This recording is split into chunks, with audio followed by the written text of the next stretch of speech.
Merci d'être avec nous sur TV5 Monde, c'est l'heure de votre grand angle.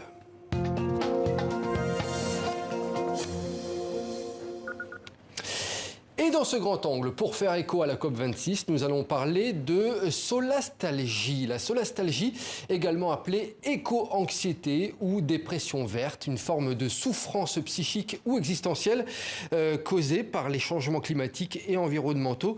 Alors, quel est l'impact des catastrophes écologiques sur notre bien-être? Eh bien, pour en parler, deux invités en plateau avec nous. Célie Massini, vous êtes interne en psychiatrie. Vous venez de sortir Les émotions du dérèglement climatique, écrit avec le professeur Antoine Pellissolo, sorti aux éditions Flammarion. Et également avec nous, Sixtine Dano, porte-parole du mouvement Alternativa à Paris, qui alerte sur le dérèglement climatique notamment. Et puis on le verra, vous êtes aussi dessinatrice et réalisatrice de films d'animation. Je me tourne déjà vers vous, Célie Massini. Vous proposez dans ce livre donc un état des lieux de l'éco-anxiété. On va prendre ce terme, hein, ça sera plus simple que solastalgie. L'éco-anxiété, c'est un phénomène qui explose ces dernières années. Alors oui. En tout cas, ce qu'on peut en voir, c'est ça. C'est une augmentation ou en tout cas un phénomène que l'on comprend mieux, que l'on connaît mieux et donc qui est plus étudié.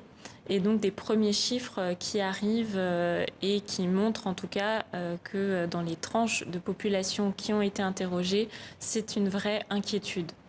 Ça se manifeste comment, ce syndrome de l'éco-anxiété, des angoisses, des troubles du sommeil, de la dépression ?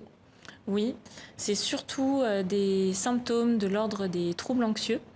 Donc ça va pouvoir être des pensées envahissantes qui tournent en boucle, une inquiétude prenante qui peut venir altérer la vie quotidienne. Il y a eu une étude, notamment sur les 16-25 ans, publiée en septembre, du Lancet Planetary Health, qui montrait quand même que 60% d'entre eux étaient extrêmement inquiets de l'état du monde et que ça avait un retentissement important sur leur quotidien. Ça, c'est les symptômes qu'on peut retrouver. Et puis après, il peut y avoir un impact qui va augmenter avec la possibilité d'avoir une dépression caractérisée ou d'autres symptômes plus inquiétants encore. On va le voir dans un instant, effectivement, que ça concerne beaucoup de jeunes. Sixtine Dano, vous le voyez que ce phénomène est vraiment présent dans notre génération. Vous-même, il me semble, vous l'avez vécu. Oui, c'est ça. Il y a quelques années, c'était vraiment une inquiétude très forte en moi qui s'est déclinée sur un panel d'émotions, on va dire, de la colère, de la tristesse, un sentiment d'impuissance, de solitude, surtout de l'impuissance en fait. Et une responsabilité qu'on nous donne d'agir et qui est finalement impossible à vraiment prendre en main, quoi. Comment réagissait votre entourage, vos proches par rapport à ça? Ils vous comprenaient ou pas? Ou on se sent un peu isolé? Je pense qu'il y a eu un décalage au départ. Et du coup, oui, c'est ça, c'est ce sentiment de solitude et de vraiment pas réussir à convaincre son entourage aussi vite qu'on l'aimerait. On a les informations, on a les chiffres et on se dit mais pourquoi tout le monde n'est pas en train de s'inquiéter, pourquoi tout le monde n'agit pas, et c'est du coup il y a de la colère aussi et on en veut aux gens autour de nous. En fait c'est sans fin, ça tourne dans notre tête et puis on rabâche ça en fait tout le temps, c'est ça? C'est ça, et on devient insupportable pour nos proches jusqu'à ce qu'on se rende compte que en fait, le problème est systémique, politique, et que du coup, on se rend compte que c'est pas à nos proches de faire la morale, mais que en fait, les actions doivent venir aussi d'en haut et surtout d'en haut. Vous le disiez, hein, Célie Massini, effectivement, c'est un problème qui touche beaucoup de jeunes à travers le monde. C'est ce qu'on va voir justement dans ce sujet d'Anaïs Furtad. Au bord du delta du Gange, la ville de Barisal au Bangladesh, un des pays les plus touchés par l'urgence environnementale. Sohanour, 24 ans, est un militant écologiste. En 2007, il a été victime des ravages du réchauffement climatique. J'ai été témoin du cyclone Sidr lorsque j'avais 12 ans. C'était un cauchemar. Ce traumatisme m'a poursuivi pendant de nombreuses années. Sohanour craint aujourd'hui pour ses parents restés sur les côtes. Il appelle les dirigeants mondiaux à leurs responsabilités. Nous exigeons de la COP26 ne soit pas un échec. La future génération ne survivra pas dans un pays confronté à la montée des eaux et à l'air pollué. Du Bangladesh au Royaume-Uni, en passant par la Suède, une génération rongée par l'avenir de la planète. De nombreux jeunes militants écologistes, comme Dominique Palmer, sont confrontés à l'impact de la crise sur leur santé mentale. Quand je pense au changement climatique, je suis très inquiète et j'ai peur pour l'avenir. Je pense que les 2 prochaines années seront déterminantes. Nous pouvons éviter la crise climatique ou nous pouvons voir un effondrement complet du climat. C'est à ce moment-là que l'angoisse climatique se manifeste. Pour ce psychologue sud-africain, cette anxiété doit être considérée comme une sonnette d'alarme. L'angoisse climatique a pris de l'importance au cours des 2 dernières années. La solution n'est pas nécessairement la thérapie, même si elle peut aider. Ce dont les personnes ont besoin, ce sont des actes politiques. D'après une étude menée à l'échelle internationale, 45% des jeunes souffriraient d'éco-anxiété. Un trouble qui pousserait même certains adultes à renoncer à avoir des enfants.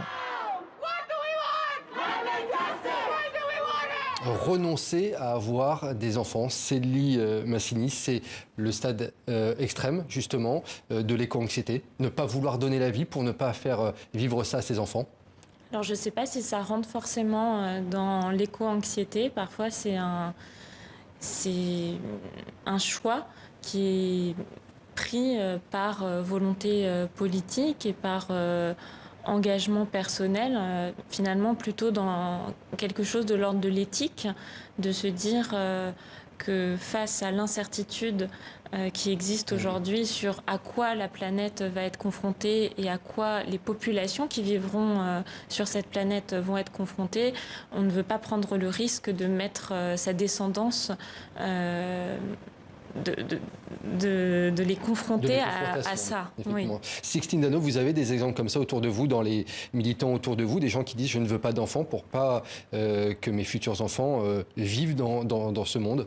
Oui, il y en a plein. Il y en a plein. Il y en a plein. Et je pense que c'est pas le seul deuil qu'on doit faire et qu'on fait actuellement. C'est vraiment le deuil d'une jeunesse innocente, où on pourrait consommer sans se poser de questions, on pourrait prendre l'avion sans culpabiliser. C'est vraiment tout un panel de choses qu'on s'interdit un peu de faire et pour juste ne pas culpabiliser. Il y a plein de conséquences, effectivement, au final. Sixtine Dano, je le disais, vous êtes également réalisatrice et dessinatrice dans le milieu de l'animation. Et puis vous avez sorti un court-métrage qui s'appelle Thermostasis. Je voulais que l'on voit un extrait. Lorsque Diane, une jeune adolescente, ne peut plus faire semblant de ne pas voir la fuite qui coule au-dessus de la table familiale. On regarde et puis on en parle juste après.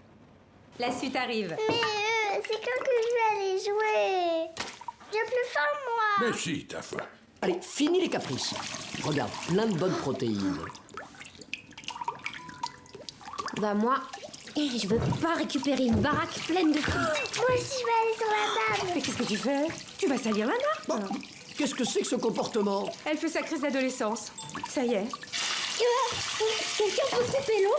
Mais c'est quoi ce raffut? Enfin, chérie, comment tu veux que je cuisine sans eau? Il pleut, regardez, regardez, Descends. il pleut. J'ai déjà appelé le plombier. Mais papa, c'était il y a 3 semaines. Si tu crois qu'un plombier va venir jusqu'ici? Non, mais de toute manière, ce qui gêne vraiment dans cette maison, c'est pas la plomberie, c'est l'isolation sonore. Bien Ok, j'ai compris, je me débrouille toute seule. Depuis que je me suis déposé mon appareil auditif, c'est infernal. Omar! Je te sers 1 ou 2 morceaux? Mais arrêtez de bouffer, on est en train d'inonder la maison. Non, on veut pas prendre ta part. Hein. T'en fais pas, il y en a encore plein dans la cuisine. Serment bien, ma fille. Sixtine Dano, on le comprend, hein, c'est un peu une allégorie de la jeunesse qui est un peu seule face aux questions climatiques. C'est ça que vous avez voulu montrer dans ce dessin animé? C'est ça, c'est surtout ce sentiment d'impuissance face à la crise qui monte, qui devient de plus en plus prenante. Et le fait que personne nous écoute réellement. On est entendu, mais on ne nous écoute pas. Célie Massini, justement, vous dites dans votre livre que parmi les solutions pour lutter contre l'éco-anxiété, et pour répondre un peu à ce que disait Sixtine Dano, il faut justement agir, il faut être dans l'action en fait sans arrêt pour prendre un peu ces problèmes à bras le corps. C'est l'une des solutions que vous avancez. Oui, à la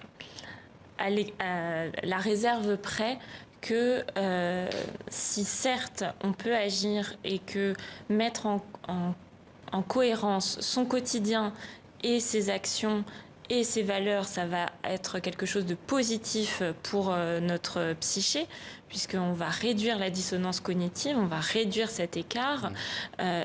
On ne peut pas demander aux individus de porter tout le poids du dérèglement climatique. C'est-à-dire que oui, nos actions, elles ont un impact, elles ont une importance. S'engager, ça a une importance parce que ça représente un poids électoral et donc un poids pour faire basculer certaines décisions. Mais ça n'est pas du ressort des citoyens tout seuls de trouver des solutions à des problèmes qui sont systémiques et qui dépassent en fait leur Vous cadre. dites par là qu'il faut qu'on aille au-delà et qu'il ne faut pas porter tous les problèmes sur nos épaules. Hein. C'est ça. Ce discours d'hyper-responsabilisation des individus, je pense, est pour beaucoup dans la souffrance psychique qui est causée par le dérèglement climatique, puisqu'il y a un écart trop important entre l'échelle des problèmes et l'échelle individuelle. Sixtine Dano, toutefois, vous étiez à la COP26. Vous sentez que l'échange, le partage avec d'autres, c'est bénéfique lorsqu'on est un peu éco-anxieux, lorsque on a à cœur ces problèmes. Il faut être entouré, pas rester isolé, selon vous? Alors ça, c'est sûr. Militer, moi, ça a été vraiment ma voie de sortie. Ça a été que du bonheur et c'est dur parce qu'on se rend compte de la grandeur du combat qu'on a, mais en même temps, c'est un formidable défi. Et en fait, à plusieurs, à plein, à ressentir la même crainte. Au mieux, on réussit à arrêter des projets climaticides, à faire avancer les choses, à faire signer des accords et à les faire respecter. Et au pire, on trouve des alliés pour survivre ensemble, quoi. Eh bien voilà, ça sera le conseil de fin. Puis je retiendrai un autre conseil que vous donnez, Céline Massine, dans votre livre. Il faut se mettre au vert, ne pas rester seul, se mettre au vert, être au plus proche de la nature. On retrouve effectivement tous ces conseils dans ce livre, les émotions du dérèglement climatique que vous avez sorti chez Flammarion. Merci à toutes les deux d'avoir été sur le plateau de 64 minutes.